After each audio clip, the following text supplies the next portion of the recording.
لنډه کیسه: د هغې نرۍ سرې شونډې، هوار نرم ملایم مخ د تلیفون پر سکرین ځان ته دنیا را جوړه کړې وه. د هغې د نمبر او مسنجر پسې مې د هغه د کوچني ورور نوم لیکلی و. لیکلی پیغام یې راغی. هغې لنډ لیکلي ول: سلام ټولګیواله، نه پوهېږم چې څنګه یې ورته ولیکم. میسج مې په تلوار پرانیسته، زړه مې ټوپونه پیل کړل. د هر توري لا لوستلو سره به مې یا الله خیر ویل، بیا یې لیکلي ول. خو مجبور یم چې تا خبرې کړم. ورور مې زه له ښوونځي منع کړم. هغه وایي چې ته نور ښوونځي ته مه ځه، نه پوهېږم چې دوی څه پلان لري. خو پرون مې د تره زوی اکا او مور دواړه مونږ کره راغلي دي. نن یې هم شپه همدلته ده.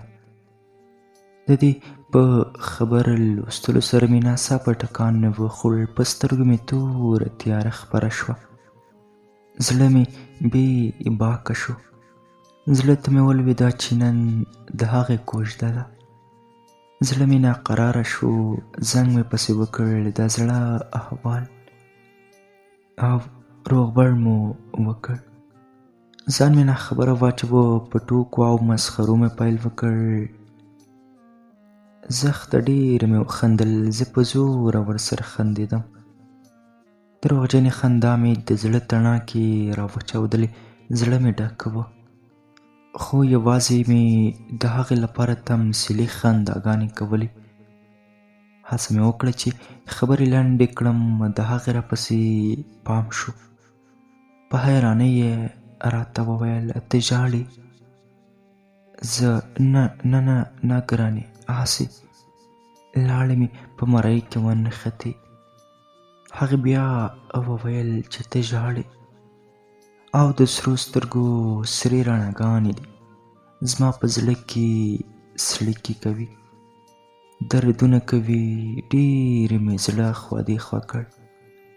ومې ویل: نه ګرانې، زه ښه یم، هېڅ ستونزه نشته.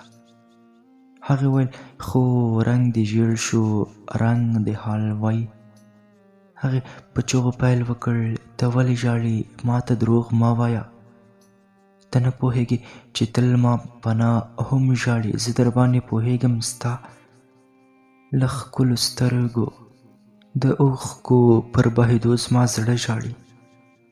ته چې هر کله ژاړې، که هر څومره پټ ژاړې، زما زړه در سره ژاړي. او زه پوهېږم چې نن ته خفه یې. ما ته ووایه، خیر دی؟ ومې ویل: نه ګرانې، اوف وبخه، ستونی مې ښه نه دی. زه لږې اوبه څښم، بېرته راځم. تلیفون مې په خپل ځای کېښود. تر یخچاله لاړم. هسې مې یو ګیلاس اوبه له ځان سره راوړې. په دستمال مې اوښکې پاکې کړې. غلی غلی خپل کټ ته راغلم. د تلیفون شور ته مې غوږ کېښود. له تلیفون نه د نریو سلګیو اواز راته. ښه شېبه مې ورته مړې مړې اوښکې تویې کړې. بېرته لاړم حمام ته. مخ مې پاک پرېمینځه. د تلیفون ګوشکې مې بېرته غوږونو ته کړې. په مسکا خوله مې وویل: اورې ګرانې؟ هېڅ غږ مې تر غوږو نه شو. یو ځل بیا مې تکرار وویل: هلو ګرانې، اورې؟ له هغې خوا سوی لغړن غږ راغی: هو اورم. نجلۍ په وړیو سلګیو د وروستۍ خدای پامانۍ لپاره خوله جوړوله. هغې ویل: مور مې خبره ده، پلار مې زما او ستا له اړیکې خبره دی. نن یې خپل ورور راغوښتی دی، ما کوژدن کوي. ناڅاپه مې له خولې چیغې نارې ووتې: څه؟ نن دې کوژدن ده؟